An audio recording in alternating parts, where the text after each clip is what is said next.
Okay, another day of lockdown,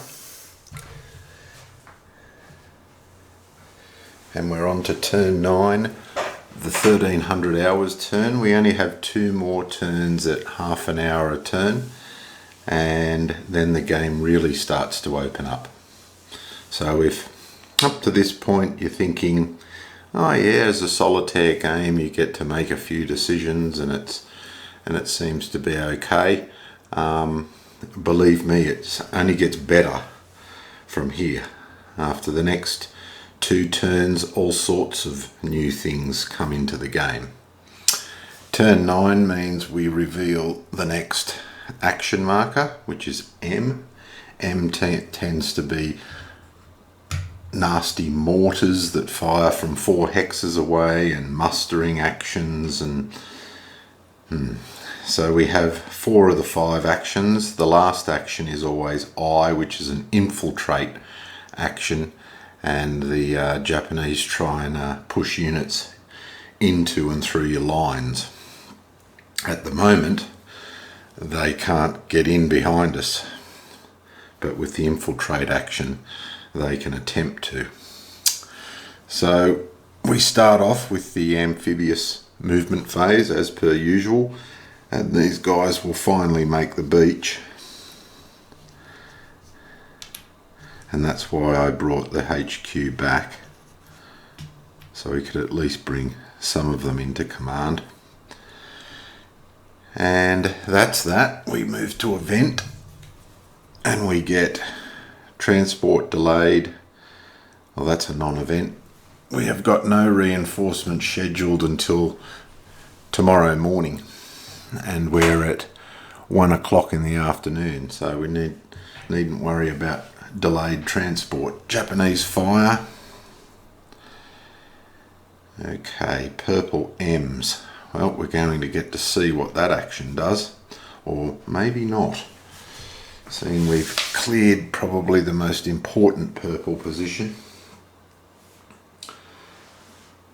M means that coastal positions fire with machine guns, which gives them a little bit of extra grunt. They can fire out a bit like tanks, go out further than their normal fire. If there are no units in the field of fire, they'll use mortar fire up to 4 hexes, so they get extended range with M's. And if they're unoccupied positions inland within 2 hexes of the enemy, which is going to happen right now, we place a reserve unit in the position. And I was a bit worried about that. There's going to be no purple action over on here, but on I1, that purple position right there is going to reinforce. And it was either going to be this one or that one, really. I was trying to think last night when I was looking at the game how I could start shuffling these units to try and grab those positions before the Japanese did, but it was always going to happen. Now we have double blue, which without a special action, and there are no double blue positions on the map for the Japanese at the moment. And then we have double brown, and we have a double brown P action that can take place here, because it's got 3 units in the brown position. But for a coastal position, double brown just means fire, and there is nothing in the brown positions fire. So we've been getting pretty lucky on the Japanese fire phase, and it's straight to our turn. Now I thought I'd take the opportunity to describe some of the tactical considerations. This tank unit is an inland position. He is revealed, which means that if he hits us, we're not disrupted. The problem with approaching his position, you'll see all the intense fire dots. When you move, if you move into an intense fire dot of a Japanese occupied position, you have to stop. So it doesn't matter how many movement points you have to stop. So you can see, to approach him from here, we'd have to stop, wait a turn, then get in close. And the problem is you can't attack. You might be asking, well, why don't you shoot at him with him? Because he's within range. He's got a range of 2. The rules state that to launch an attack, at least one of the units involved in the attack must be undisrupted and adjacent. And so the problem you have with a lot of positions is to get adjacent to them means you have to walk into an intense fire zone. It becomes even more of a concern over here with this yellow position.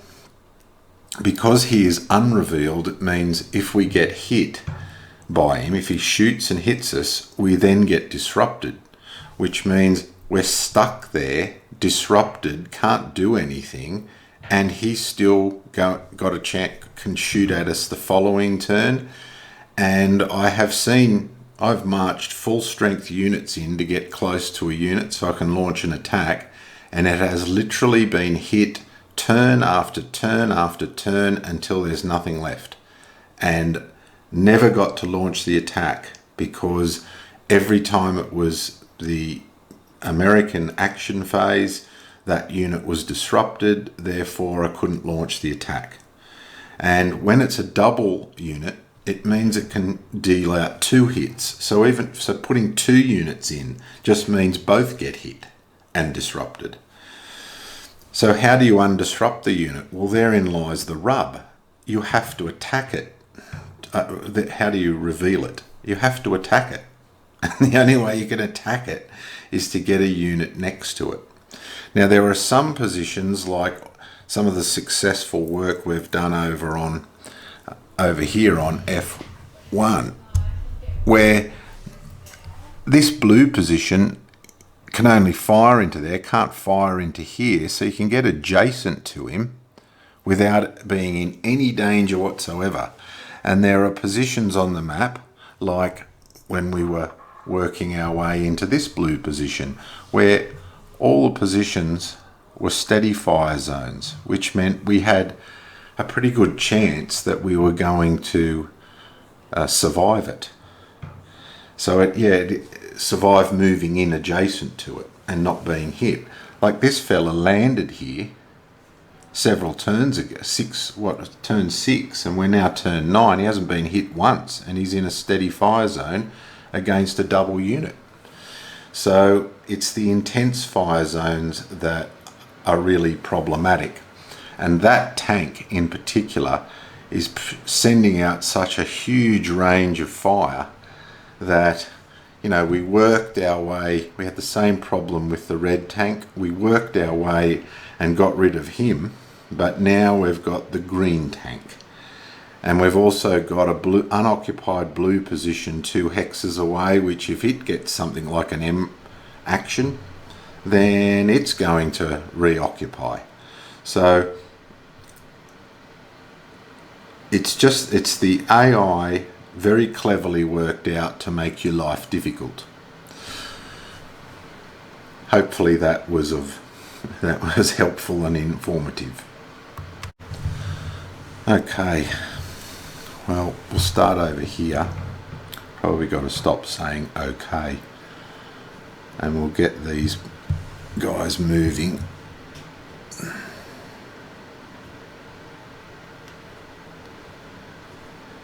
I really want to try and sweep across the island.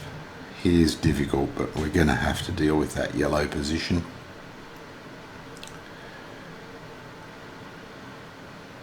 So I'm going to move him up to there. I'm going to spend an action and move him into, he can move through that steady fire, get into the yellow position. He can't get that far. I'll have to stop there.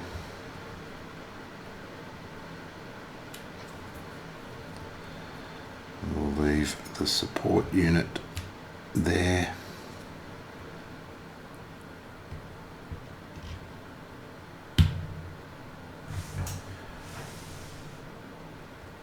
And then he will jump forward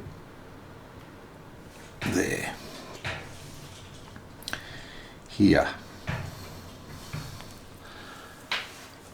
I don't want that blue position becoming the same problem. So we're going to spend an action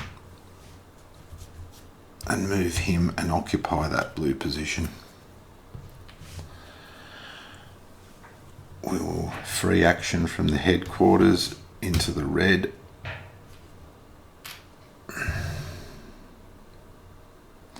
Blue's already occupied. Move him up. I might as well leave him back one if he's not going to reach him. Keep him out of that fire zone. See, they're both diamonds. Triangles. So if red triangle came up and they were both in that hex or both in the fire zone, they'd both get hit because he'll give out 2 hits. He's got 2 units.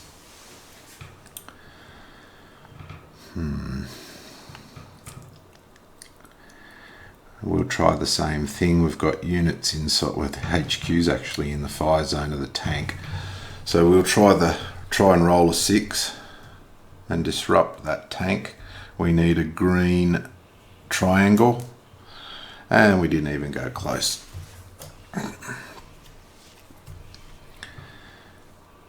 Now, one more action over here.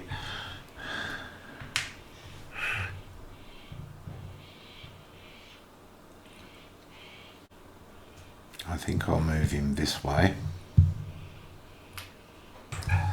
and I'll spend the action, and we're going to borrow off 3rd Battalion 8th Regiment. We're going to borrow this for M Company.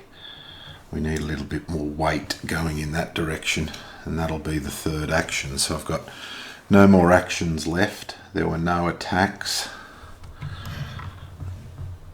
And we come over here. Major Ryan will shoot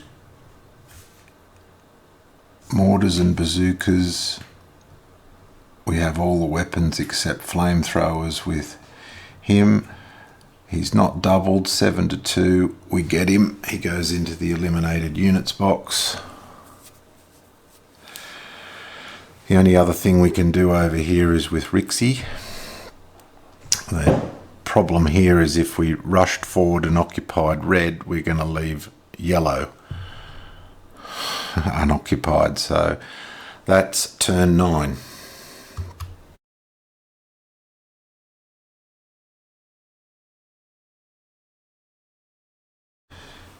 Turn 10, the last of the half-hour turns, and then I can explain what happens in turn 11.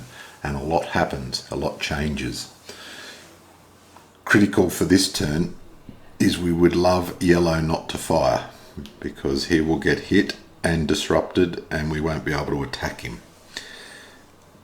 Other than that, we're not in any real danger. We're outside of intense fire zones, so it's a bit like when I barrage with the tanks, with the 2 strength tanks needing the colour and the symbol, and it's a 1 in 6 chance. Everything else is a 1 in 6 chance, but he's about a 50-50. So, no amphibious phase. We go straight to event. Add a depth marker to 1 Japanese unit. So, we're only adjacent to 2 units on the entire board, which is this one already has a depth marker, and this one already has a depth marker. So that now opens up all the units that are 2 hexes away. And if you can remember, we go preference to coastal units. So he's 2 hexes away in a coastal unit, D6. And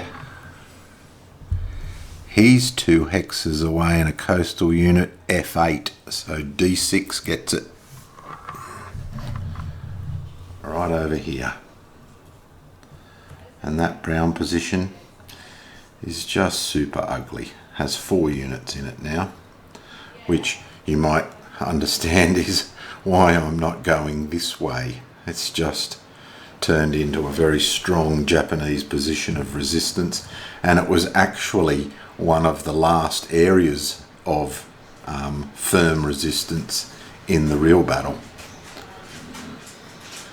So now it's Japanese fire phase. And if you can hear grunting, that's my British Bulldog has decided to join me.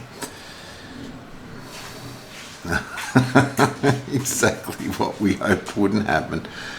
Double yellow P. Patrol. Oh no. Disrupt all units in his position, in his area of fire, so that includes him. The headquarters doesn't get disrupted, thankfully, so that won't be happening. And there are no other double yellows on the board.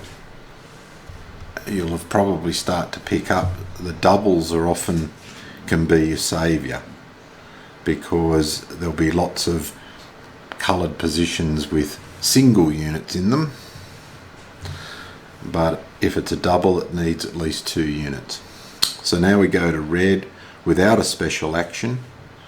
So over here this red will look for circles, and once again he survives, a good example. This red will look for circles, and he finds one. So F Company is no longer, of the 2nd Battalion 8th Regiment, no longer combat effective. Red over here. Red might have a poke at us here. Let's have a look. We are in a red steady fire zone, but we're a diamond, not a circle. So we survive, and he's not in a red fire zone. It doesn't matter if the unit's up here, the whole thing fires. It's like the unit's using the trench network to move backwards and forwards. So if he was up here, it still fires from down here. That's all the reds because it wasn't a special action. Brown R. R is the resupply, redeploy, reinforce, but there's no redeploy from coastal positions in the first 10 turns, so he won't redeploy, he'll do nothing. This fellow.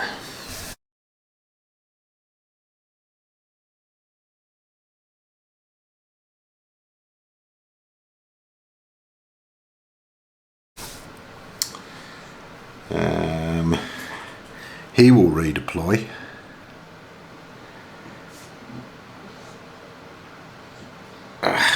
He will redeploy to that position closer to the enemy. Unless he goes into there.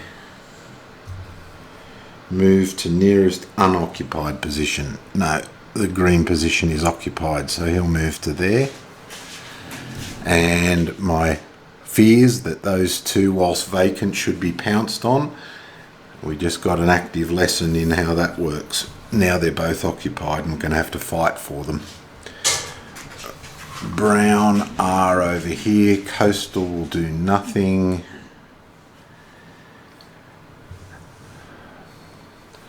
He is not coastal, he is inland.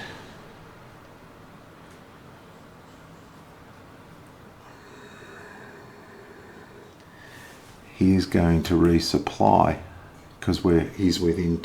Oh no, it's only if units are in field of fire. No units in field of fire. He'll redeploy. He can't get any closer, so he doesn't do anything. Brown over here is coastal, so if US units are in field of fire, he will resupply. When not, unoccupied, there aren't any within 2 units, so we only cop the one hit. Now it's our turn again. Well, we're all set up for an attack here, but that's not happening. So we're going to have to keep the momentum going elsewhere.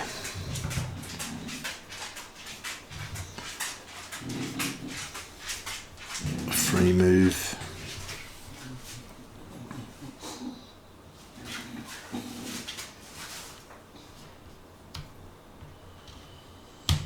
Free move.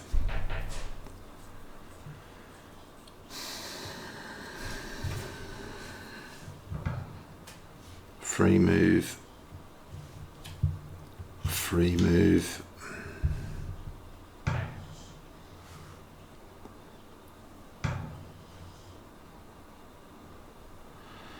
Free move.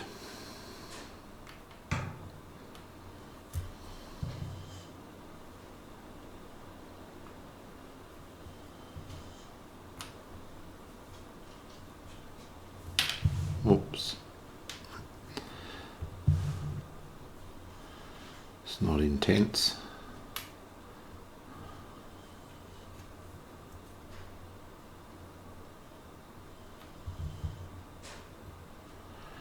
Keep pushing, boys. Keep pushing.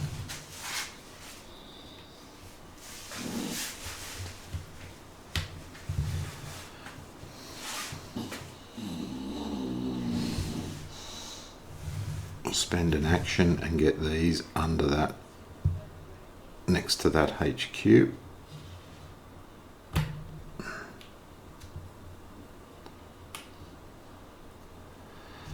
That's one action taken, one of the freebies. What are we going to do over here?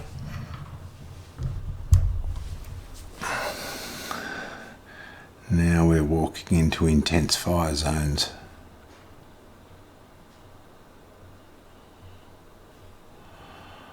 I think we might be a little canny and actually move along the beach.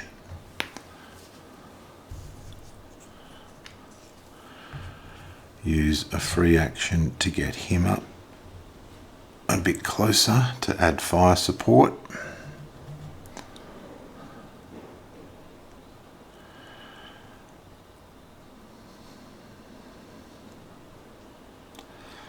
There's not a lot else we can do there.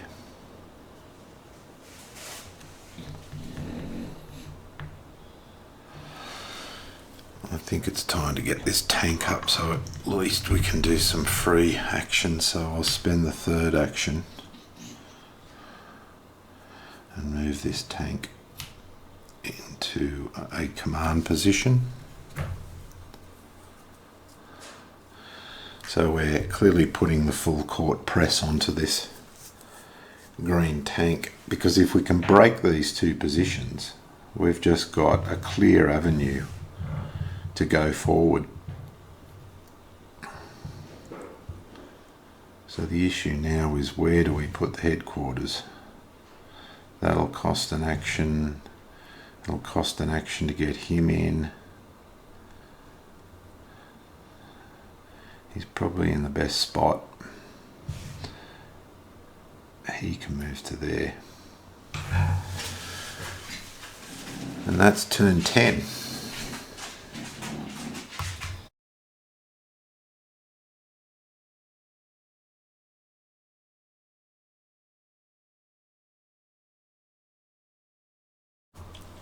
Now for turn 11. Turn 11, the game changes completely, really.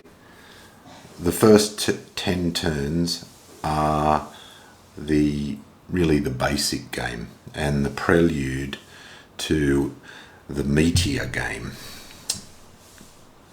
The first 10 turns, each turn represents 30 minutes.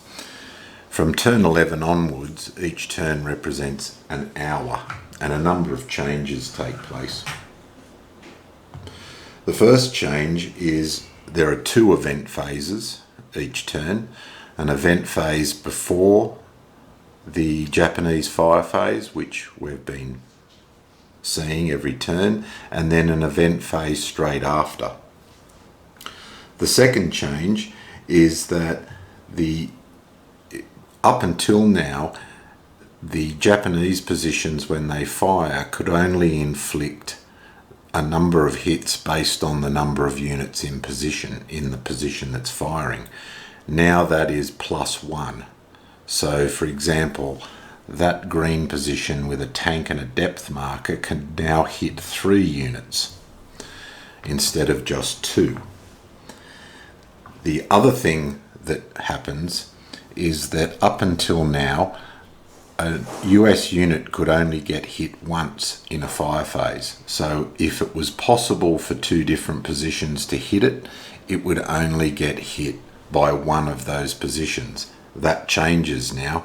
A unit can get hit more than once in a fire phase. It just can't get hit more than once by the same position. Our movement increases from 2 hexes to 3 hexes, which is very important when a lot of the AI functions happen if a position is 2 hexes from the Americans. So it means that we can leap forward and actually try and catch positions before the Japanese can react. Another thing that takes place is that before now, every time we attacked a unit with a depth marker, as long as we had the weapons, as long as we had double strength, we would destroy the depth marker and disrupt the unit. Now we destroy both in one go, so it's a lot easier to clear a position. But probably the biggest change is these units here. Up until now, I've kept all of our engineers with the SP on them. All of those units have been held back. Now, each of those units that has a line of communication to the beach provides a support marker, and support markers are godsends. Support markers can be used to give a unit a free action when it's outside of the command of a HQ. A support marker can be used as to make up a weapon requirement if you're lacking a weapon to take on a Japanese defensive position in an attack. A support marker can be used to remove disruption, which is incredibly important.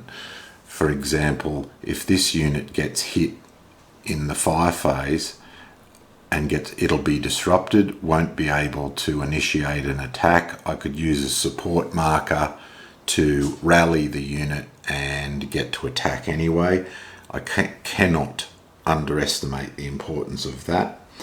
The other thing that support markers do for us is they provide garrisons.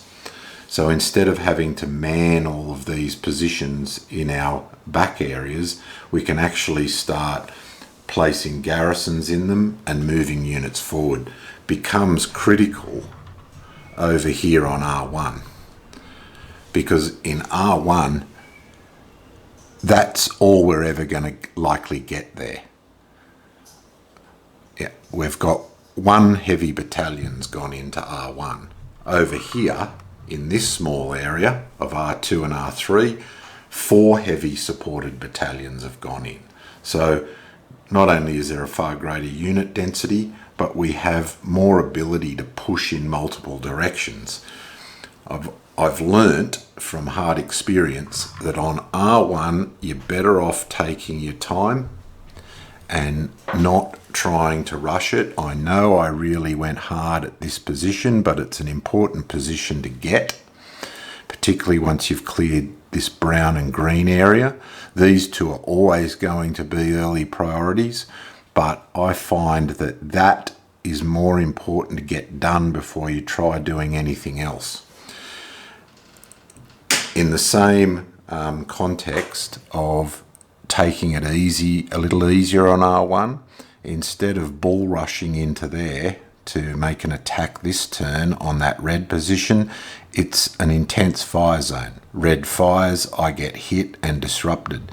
This way, I've gone around on the beach using the seawall as protection, and as you've seen by this unit here, you can sit in a steady fire zone, and it's a bit like my barrage attempts against the Japanese tanks with only a 2 strength point tank unit.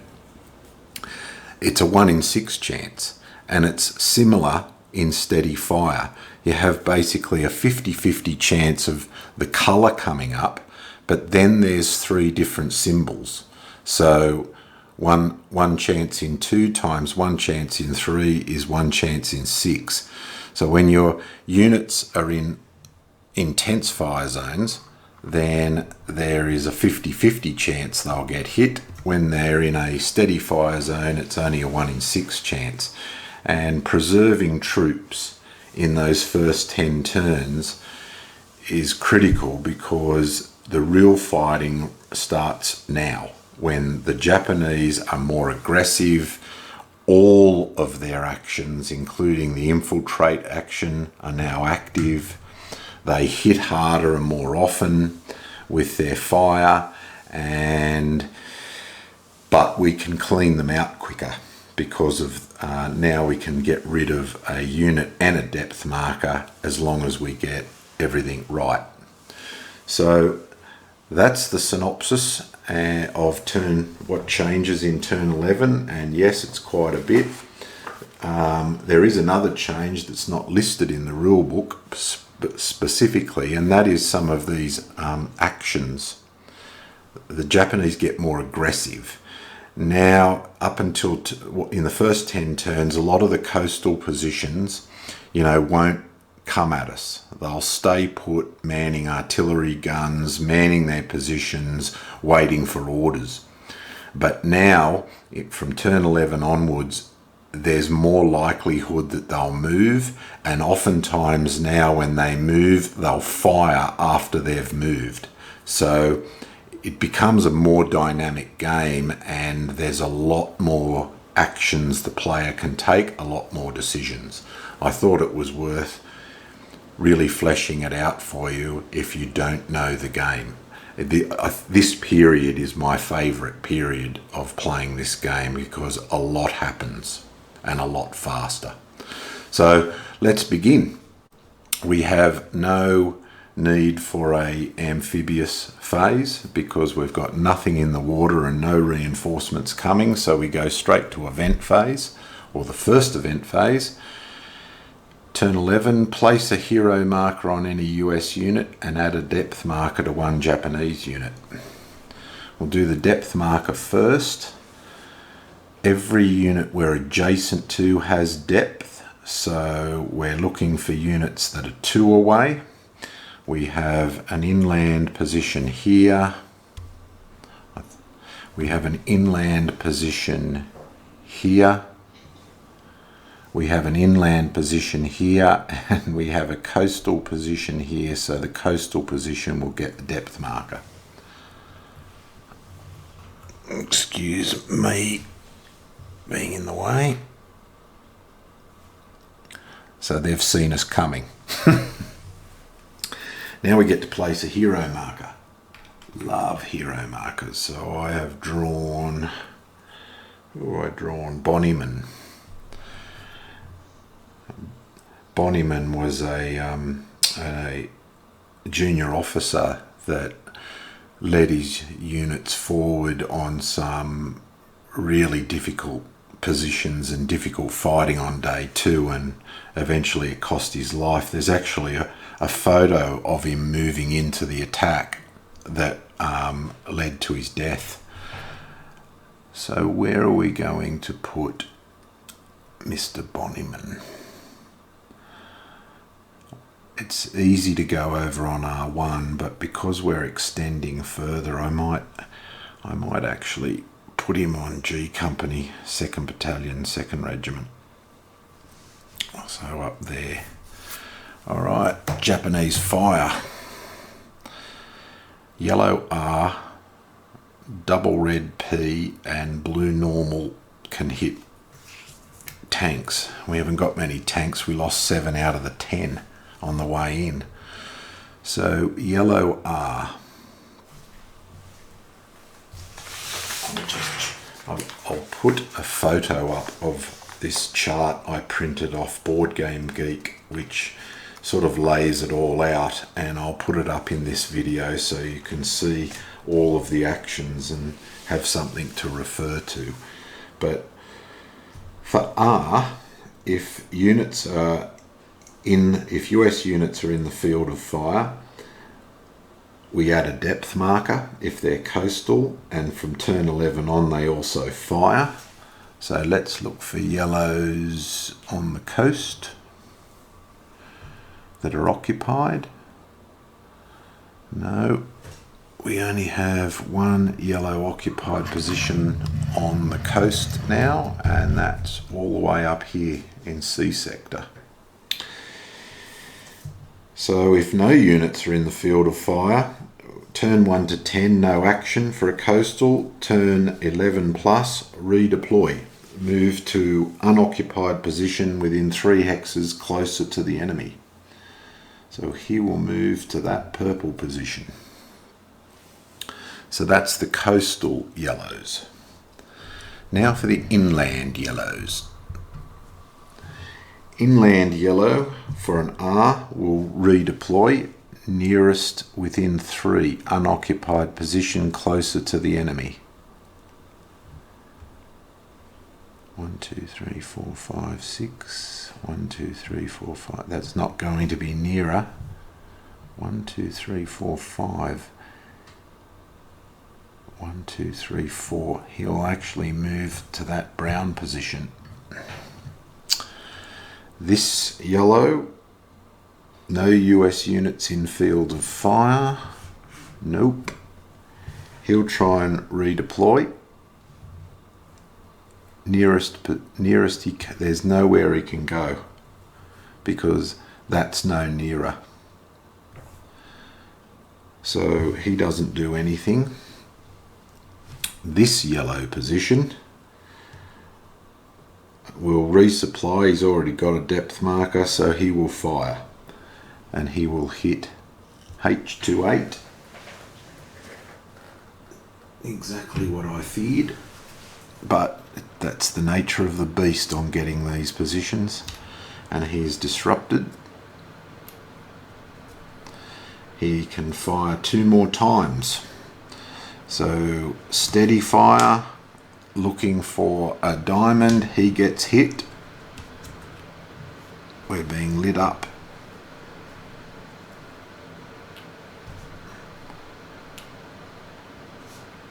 Not diamond, triangle. Steady fire there. Thankfully we are a diamond. So we got hit twice.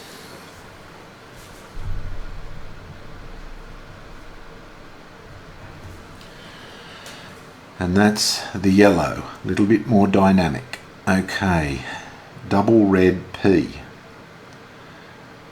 We have 2 double red positions. We have this one here, looking for triangles, on a P. P is, for coastals, it's just normal, they fire. So he gets hit, B1, 2. Takes a hit. Not disrupted because he is a revealed position.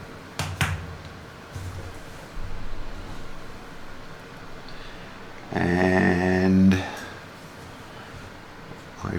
deliberately kept him out. I'm glad I did, because he would have got hit. So that's it for him. The other double red position is over here on R1, the one that just got the depth marker and became a double red position, looking for triangles. Thankfully, we're a diamond and he is a circle, so we don't get hit by the double reds. Blue's cleared. Blue up here is more than 3 away. Blue here, it's a normal action, nothing. And blue here, we occupied. Blue here, we're occupying. So that is Japanese fire. We took 3 hits. Now second event phase. Turn 11 to 16. Engineers. Engineers take cover, receive and spend no support this turn. That hurts, because this is the first turn we could get support markers, and I was going to take support off, use it to undisrupt him to hit that, but now we're going to have to sit there for another turn. Problem. Alright, our action phase. 3 actions. Let me stop and have a little look at the board. Okay, we'll start over here on R1, and I'll come around this side. Major Ryan is going to complete that flanking move to get into a position to attack him with his support, and I will spend an action here and move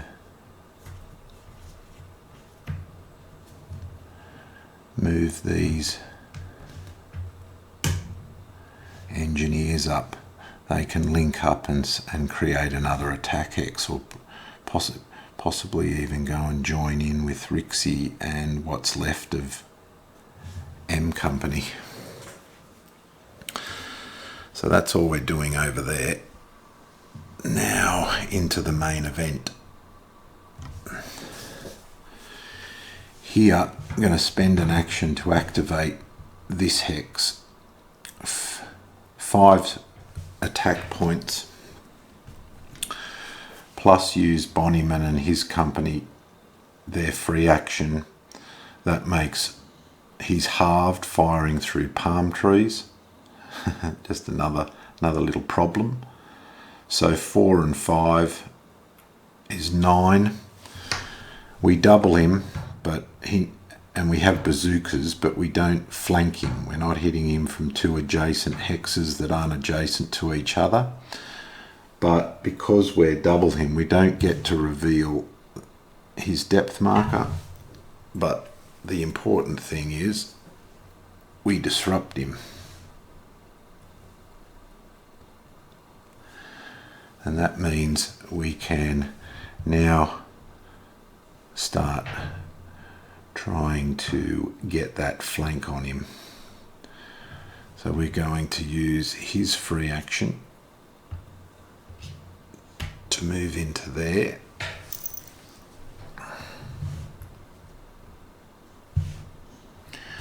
We're going to have to suffer the possibility of getting hurt by the purple position.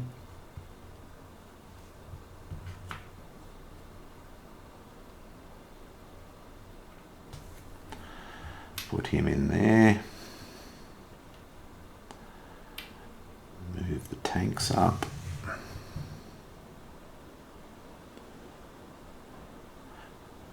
Actually, we don't have to do... Oh, yes, we do. We'd still have to do an infiltration move. We'll move...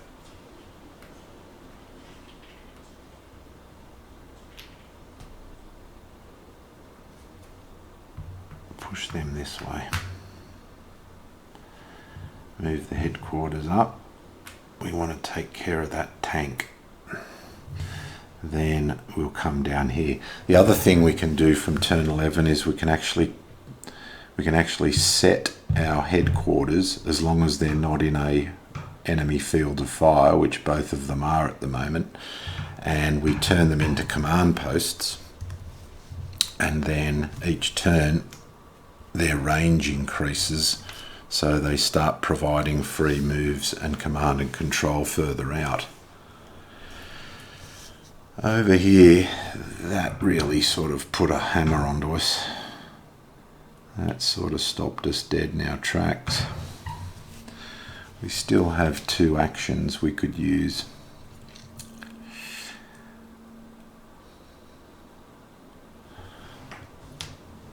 He would have been able to move for free. I think I'll move him across into this purple position.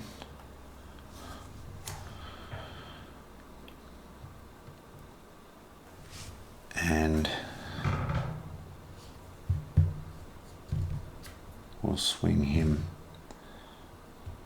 around into there.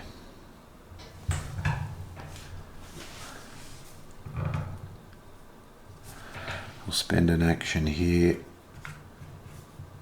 get him up. That'll provide the flamethrowers for that, plus the demolitions. 5 points, not real sure that's going to be enough.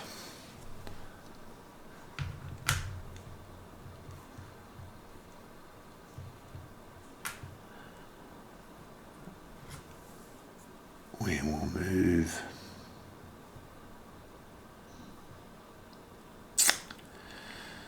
We need to get him, these ones, into there before we start getting too excited.